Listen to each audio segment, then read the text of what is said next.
Mercedes avariyaga uchrashidan atigi 1 soniya oldin kolonkalardan o'ta g'alati shuvillagan ovoz chiqishini bilasizmi? Bu qandaydir texnik nosozlik emas, balki qulog'ingizni asrab qoluvchi daho texnologiyadir. Zamonaviy mashinalarda biz hatto payqamaydigan, lekin juda muhim texnologik yechimlar juda ko'p.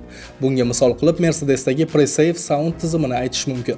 Gap shundaki, avariya vaqtida xavfsizlik yostiqchasi airbag otilishi va temirning g'ijimlanishi xuddi kichik bomba portlashdek dahshatli qattiq ovoz chiqaradi. Bunday bosimdan insonning quloq pardasi yirtilib ketishi xavfi mavjud. Shunga yo'l qo'ymaslik uchun Mercedes muhandislari avtomobilga Pre-Safe Sound tizimini o'rnatishgan. Mashina to'qnashuvdan qochib qutulib bo'lmasligini sezgan zahoti zarbadan millisoniyalar oldin barcha dinamiklardan shu maxsus shovqinni chiqaradi. Bu shovqin quloq ichidagi mitti mushak stapediusni refleks orqali taranglashtirib, eshitish tizimini tom ma'noda qulflab qo'yadi. Natijada miyangiz portlash ovoziga oldindan tayyorlanadi va kar bo'lib qolishdan deyarli to'liq himoyalanasiz. Qizig'i, bu funksiya faqat nemislarga xos. Xitoyliklar uni o'rniga boshqacha texnologiyalardan foydalanishadi. Misol uchun, xavfsizlik kamarlari taranglashtiriladi xolos.